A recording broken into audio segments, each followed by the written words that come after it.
दबंग दलित professor से मेरे दो सवाल हैं। पहला तो डीयू के बारे में ज़िक्र करूँगा, मैं खुद वहाँ से पढ़ा हूँ। तो ये यूनिवर्सिटी जब मैं डीयू गया जब, और उसके बाद फिर बाकी यूनिवर्सिटीज़ में दिल्ली में देखा, जेएनयू में जहाँ पे, तो एक डिफरेंस, क्लियर डिफरेंस नज़र आता है। तो आप डीयू को कैसे परिभाषित करते हैं इन यूनिवर्सिटियों के कंपैरिजन में? आपको क्या वहाँ अलग लगता है? दूसरा सवाल मेरा ये है कि जो आप आज यहाँ बातें कह रहे हैं, जिस नैरेटिव पे हम बात कर रहे हैं, लेकिन जब डूसू का इलेक्शन होता है तो एक चुनाव वहाँ यूनिवर्सिटी में हो रहा है, पूरी चुनावी प्रक्रिया है, प्रेसिडेंट चुना जा रहा है, तमाम चीज़ें हैं, लेकिन ये चीज़ें कहीं जो हम डिस्कस कर रहे हैं या फिर सुविधाओं पे कहीं कोई बात नहीं होती। वो किस तरह का इलेक्शन है? डूसू क्या है, डीयू क्या है, क्या कहेंगे आप? किस कॉलेज में पढ़े हैं आप? मैं डीसीएसी। अच्छा, डीसीएसई में पढ़े हैं। तो दबंग मैंने फिल्म वाला दबंग नहीं कहा है, मैंने एकेडमिया का दबंग कहा वोकल दबंग ना। ये कि अगर मैं कहा कि नहीं डरता तो नहीं डरता, बस सिंपल। तो उस सेंस में उसको लीजिएगा। दलित प्रोफेसर बहुत जनरलाइज हो जाता है, बहुत सारे दलित प्रोफेसर हैं और कितने लोग कौन कौन सी शाखा में जा रहे हैं मुझे पता है कि सबको, किसी को रजिस्ट्रार बनना है, किसी को वीसी बनना है। मैं टीचर ही रहूँ ये मेरे लिए काफ़ी है, कुछ पब्लिश कर पाऊँ ये काफ़ी है मेरे। तो मुझे कुछ बनना नहीं है वैसे, मतलब पोजीशन, पावर। तो मैंने कहा ना, पहले ही आईएएस का एग्ज़ाम नहीं दिया था, मुझे 9 से 5 की ड्यूटी पसंद नहीं।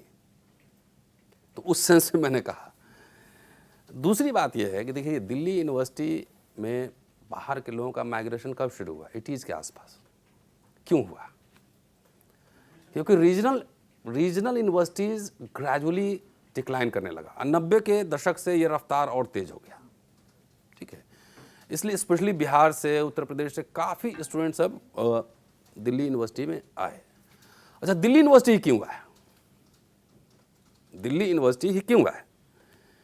क्योंकि दिल्ली यूनिवर्सिटी एकोमोडेटिव था। हम ये भी आपको बता सकते हैं कि पैसा रहे चाहे नहीं रहे, अगर आ गया, लटक गया दिल्ली में, तो पढ़ ही जाता था सब। दोस्त लोग देख लिया, कुछ देख लिया, कपड़े नहीं है कोई खरीद दिया, भाई ये रूम हॉस्टल मिल गया, हॉस्टल में 2-3 आदमी उसी में सुला लिया।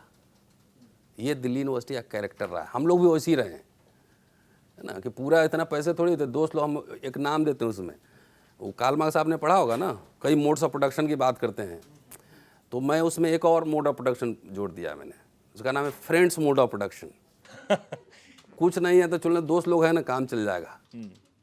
तो एक शानदार यूनिवर्सिटी जिसमें सस्ते दर पे एजुकेशन मिल रहा था, ठीक है, एक शानदार यूनिवर्सिटी। और ख़ास तौर से मैं ग्रेजुएशन के लिए कह रहा हूँ।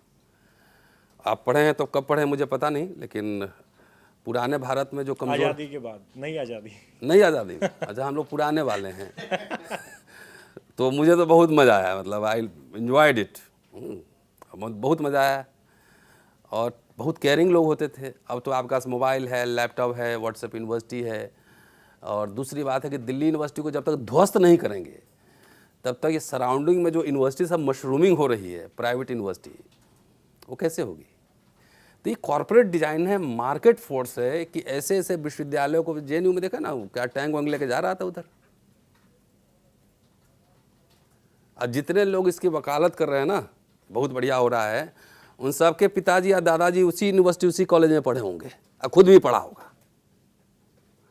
तो इसको डिसमेंटल जब तक नहीं करेंगे ना, तब तक फिर मार्केट फ्लरिश नहीं करेगा। तो एक पूरा डिज़ाइन इसको मैं समझता हूँ। दूसरी बात है कि स्टूडेंट इलेक्शन में मैं क्या टिप्पणी करूँ, कि जिस तरह का कैरेक्टर है दिल्ली यूनिवर्सिटी के स्टूडेंट्स का, डिफरेंट है ना, different culture, parts, this that सब आता है। और दिल्ली यूनिवर्सिटी के लोग एक तरह से पॉलिटिक्स में रखता है ना, अगला कदम डाल रहे हैं, उस तरीके से देखते हैं। लेकिन ऐसा बहुत कम हुआ है कि बहुत सक्सेसफुल लीडर रहे हों, बहुत कम हुआ है। लेकिन जो है दिल्ली यूनिवर्सिटी तो सामने है, तो सब दिखता है। इस बार हाई कोर्ट ने तो स्टे भी कर दिया था, रोक भी दिया था उसका रिजल्ट।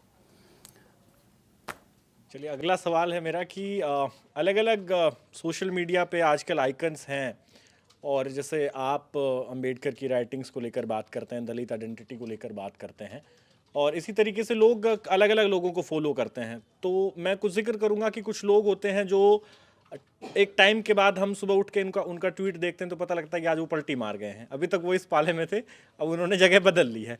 तो ऐसे छोड़िए उस पर टिप्पणी, मैं नहीं बदला हूँ जी। मैं किसी का नाम नहीं ले रहा हूँ, नहीं, मैं नहीं, मैं जानता हूँ ना, देखिए ऐसा है, मैं जानता हूँ।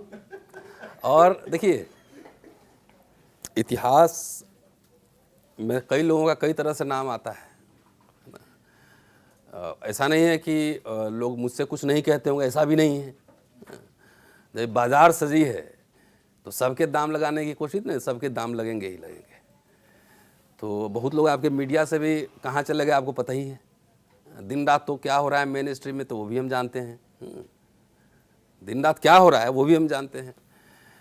तो पार्ट है लाइफ का। बहुत लोगों के पास इस तरह के ऑफर आए होंगे, लेकिन लोग समझते हैं कि इतिहास में कम से कम मुझे लोगों को चेहरा भी तो दिखाना होगा। तो ये मतलब सारा खेल विटामिन एम का ही है। हाँ, सबकी अपनी अपनी मुक्ति का मार्ग है। मैं तो समझता हूँ 2-4-5 किताब और ढंग का मैं लिख लिया तो मेरा कम से कम इस लाइफ का काम तो कंप्लीट हो गया। चलिए, कहाँ गांव से चल के आए थे एक बैग लेके, अब मेरी किताबें दुनिया भर की लाइब्रेरी में, तो ये मेरे लिए यही गर्व की बात है।